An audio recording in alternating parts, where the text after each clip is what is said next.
Kwanza ni kushukuru kwa kunipa fursa hii ya kutoa mchango wangu katika hoja hii ya Waziri wa Elimu, Sayansi na Teknolojia.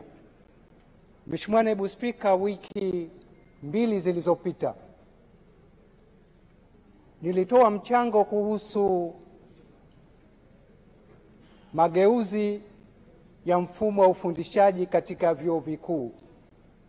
Leo nataka nihitimishe hoja yangu kwa kuzungumzia ufundishaji katika shule za msingi na sekondari.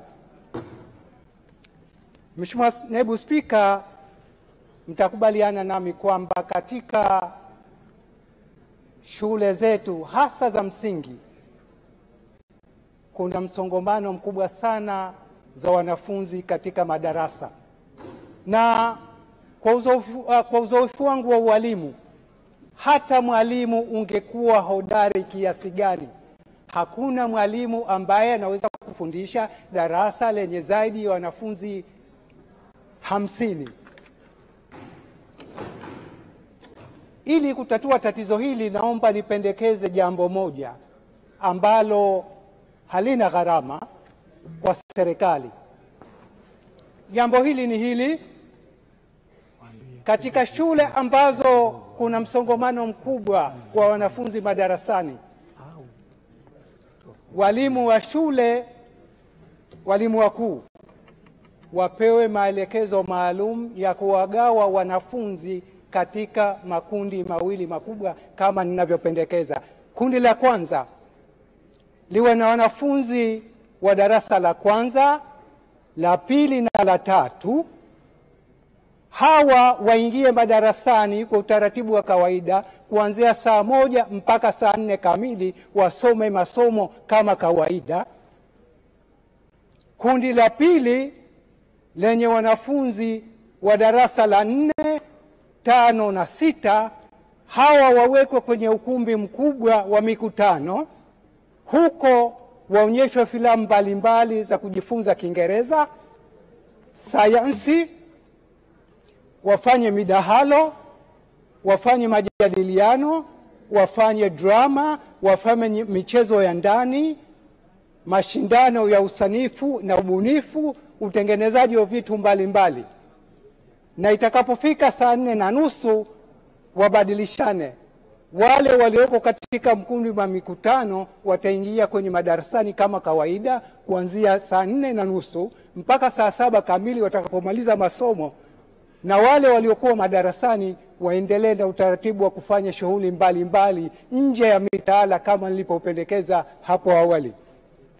Nini mantiki ya kupendekeza jambo hili? Elimu yoyote iliyo bora na elimu yoyote inayotakiwa kukidhi mahitaji ya mwanafunzi lazima ijielekeze kumkunza mwanafunzi katika maeneo matatu ya msingi. La kwanza, uwezo wa akili kufikiri. Sisi walimu tunaita cognitive domain. Uwezo wa kukuza maadili mema, tabia njema na mitazamo, tunaita affective domain. Na la tatu, kukuza uwezo wa michezo na kufanya kazi mbalimbali za mikono. Na hii ndiyo elimu iliyokamilika, jambo ambalo silioni likifanyika katika shule za sasa. Jambo la pili, kasoro nyingine naiona katika mfumo wetu wa elimu. Watoto wanapomaliza masomo ya siku na kurudi nyumbani, wanapewa kazi nyingi na kutakiwa kazi nyingi za nyumbani na kutakiwa wazazi wao wawasimamie. Hoja yangu, tupunguze kazi nyingi nyumbani. Kama kuna ulazima wa kuwapa wanafunzi kazi, tuwape kazi zenye lengo la kupima uwezo wa ufahamu na udadisi badala kukariri majibu.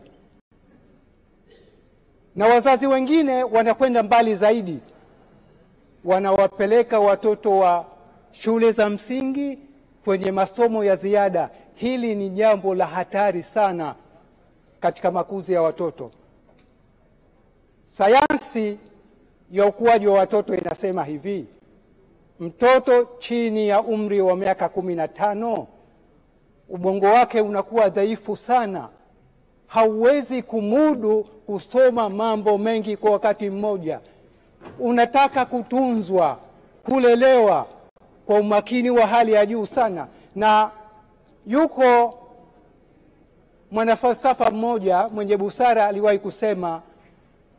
kusema kusoma sana, hasa kwa watoto wadogo, kuna dumaza akili na uwezo wa kufikiri. Profesa Howard Gardner wa chuo kikuu cha Harvard Marekani, katika kitabu chake maarufu Frames of Mind, Theory of Multiple Intelligence, aliwahi kusema malezi na mifumo ya shule inadumaza uwezo wa watoto kufikiri na vipaji vingine vya msingi. Na akasema mkazo mkubwa sana wa malezi, wazazi, walimu, ni kusoma, kuandika na kuzungumza peke yake. Vipaji vingine havipewi uwezo, havipewi uzito unaostahiki. Mimi nimekuwa nikijiuliza hivi: kwa nini wazazi wetu ambao walikuwa hawajui kusoma na kuandika na walikuwa maskini wa kutupa, wametulea sisi tukafikia hatua hii tulionayo katika mazingira? Sisi ambao tuna elimu ya kutosha na uwezo mkubwa sana wa kiuchumi, hatuwezi kulea watoto kama wazazi wetu. Kwa nini? Kwa sababu mifumo ya malezi, mifumo ya elimu imedumaza mambo haya. Darasani watoto wetu hawapewi nafasi ya kutosha kujifunza stadi za maisha na stadi za kazi. Nyumbani mkazo mkubwa kama nilivyosema, kusoma, kuandika, hakuna kucheza, wanafungiwa mageti. Huwezi kutayarisha vijana imara kama nilivyosema. Na malezi ya watoto ni kama vile unavyotunza mimea.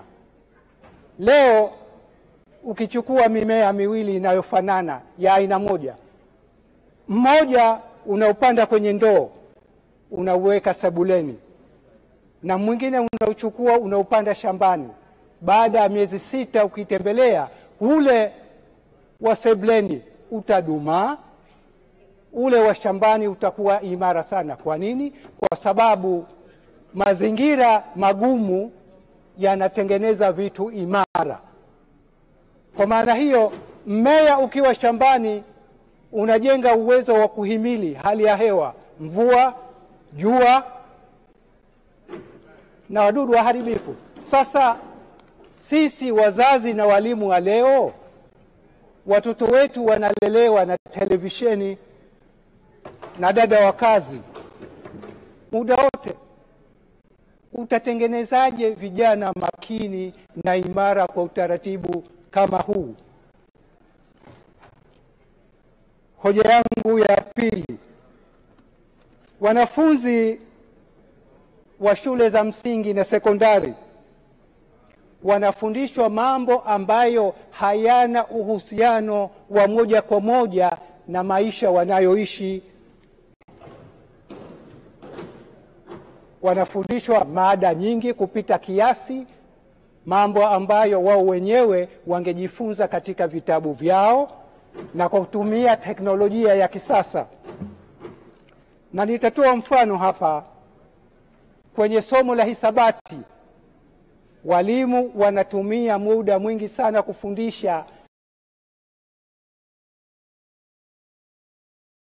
quadratic equation. Sasa mimi najiuliza, nini uhusiano kati ya quadratic equation na maisha halisi ya mwanadamu? Wale kemia wanafundishwa periodic table. Nini uhusiano wa periodic table na maisha ya mwanadamu ya kawaida? Mimi siuoni. Kwa mawazo yangu, walimu wangetakiwa kuwaeleza wanafunzi nini umuhimu wa periodic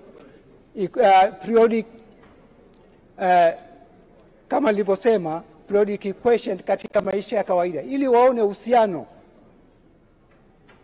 Jambo la tatu, watoto wanapoingia kwenye kidato cha 4 wanatakiwa kufanya uchaguzi wa kuchagua masomo watakayobobea mbele ya safari. Sasa uchaguzi huu si jambo rahisi sana. Wanapaswa kuangalia malengo yao, wanapaswa kuangalia vipaji vyao, wanapaswa kuangalia uwezo wao wa kumudu masomo watakayoyachagua. Na kwa mnasaba huu basi napendekeza, sioni kama kuna umuhimu mwanafunzi ambaye anatamani kufanya kazi ya upishi au fundi kutakiwa ajiunge na kidato cha 5 na 6 badala kwenda kwenye shule ya ufundi udongo upate ulimaji. Jambo la busara, mtoto anapenda michezo, badala ya kumpeleka kwenye akademi ya michezo anatakiwa kwenye kidato cha 5 na 6. Mimi naona kama ni kuwapotezea muda, na kwa bahati mbaya sana vipaji vina muda. Muda ukipita vipaji vya mwanadamu vinapotea.